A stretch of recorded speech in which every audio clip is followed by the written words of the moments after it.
Hola hermanos, hoy proseguimos con el inicio, hace un par de días atrás, con nuestro pastor Vladimir, de esta serie de meditaciones, de devocionales que vamos a tener a partir del Catecismo de Heidelberg. Tuvimos, ¿no es cierto?, a través de lo que nos enseñaba el pastor Vladimir, una introducción a la historia del catecismo, diferencias entre las confesiones y los catecismos, para qué sirven los catecismos, puntualmente una breve reseña de los autores del catecismo de Heidelberg, ¿verdad? Zacarías Ursino y Gaspar Oleviano. Entonces, hoy día vamos a tomar lo que corresponde al domingo siguiente, al domingo 2, porque esto, como decía el pastor Vladimir, está dividido en domingos para la enseñanza en las iglesias, pero también en los hogares.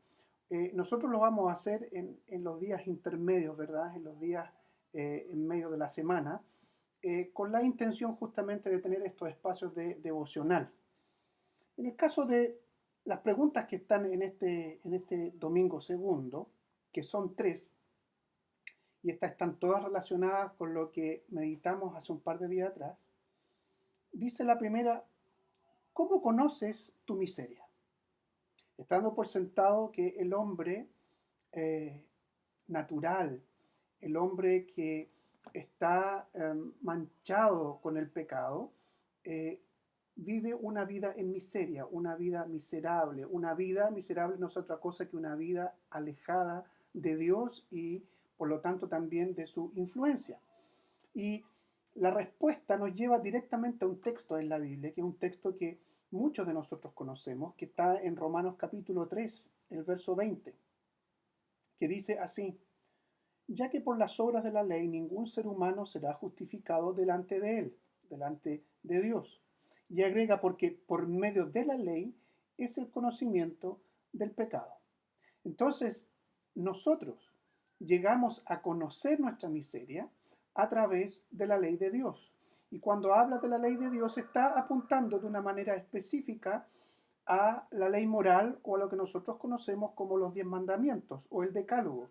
Allí, ¿verdad?, el Señor muestra de una manera muy específica y de una manera, podríamos decir, bastante exacta, eh, cómo el Señor y qué es lo que el Señor demanda del hombre, demanda de nosotros, ¿ya?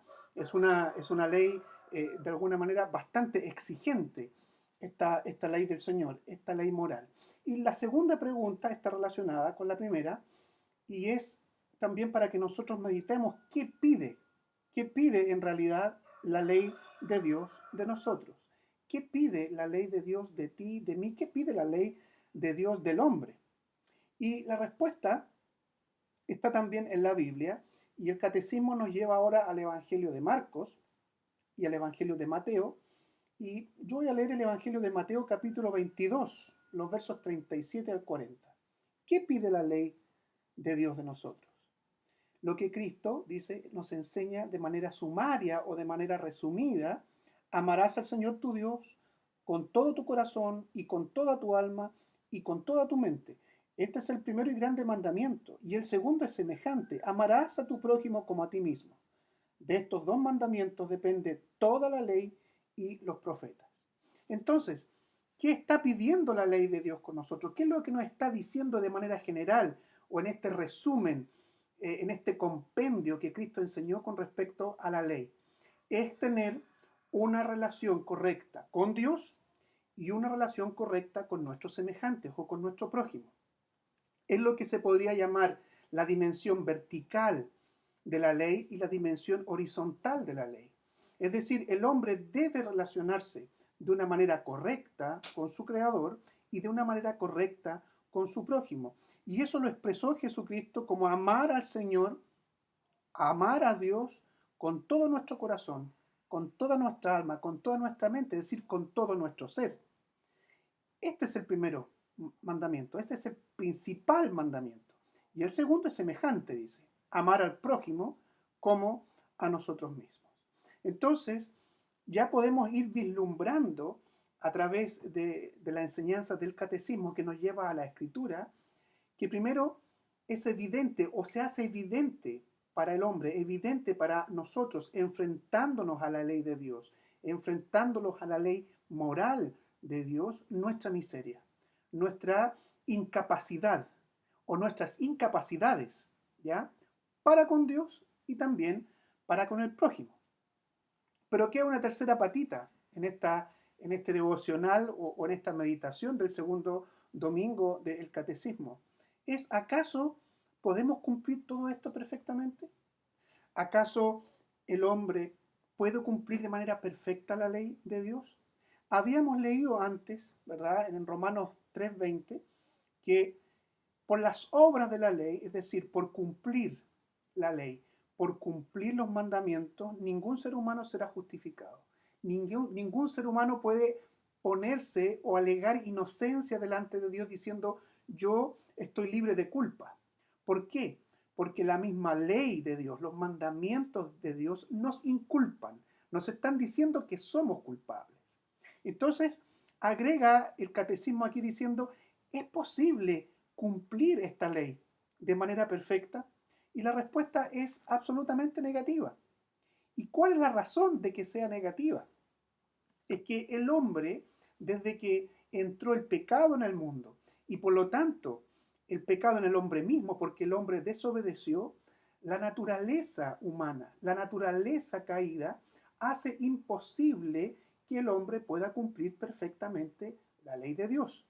El pastor Vladimir nos recordaba hace un par de días atrás que quienes hemos sido regenerados, quienes hemos experimentado a través del Evangelio y de la obra del Espíritu Santo un nuevo nacimiento, es decir, hemos sido puestos en una relación correcta con Dios, porque nosotros hemos sido cambiados, no estamos absolutamente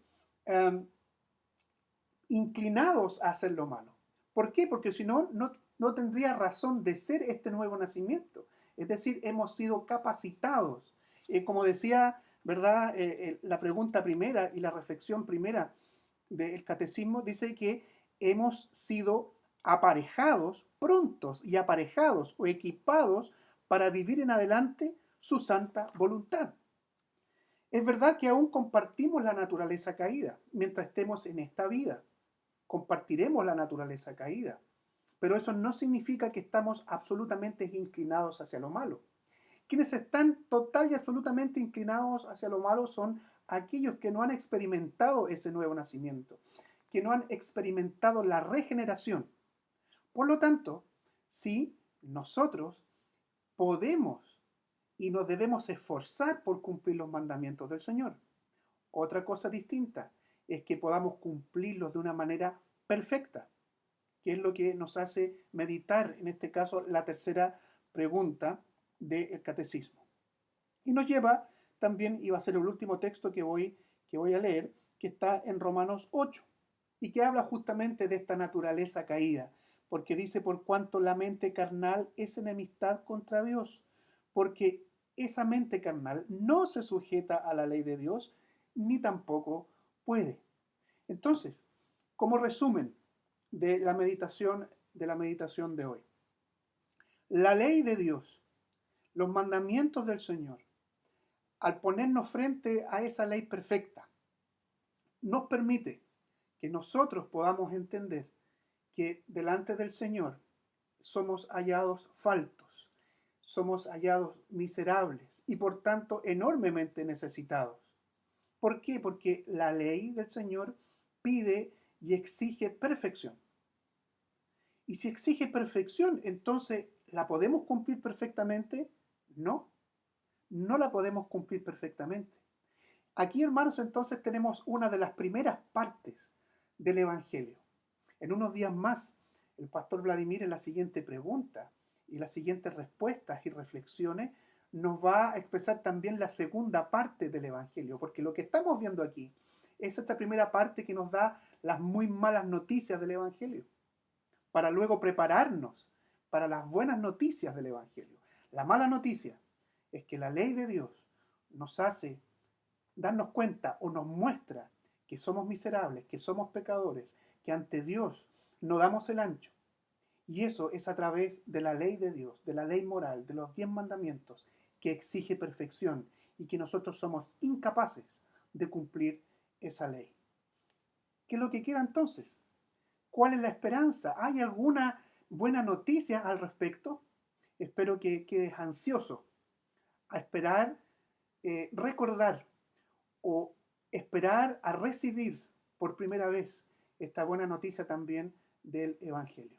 Que el Señor nos ayude, que el Señor nos bendiga, que el Señor esté constantemente recordándonos el Evangelio a través de esas malas noticias, pero también de las buenas que prontamente vamos a compartir. Será hasta una nueva oportunidad.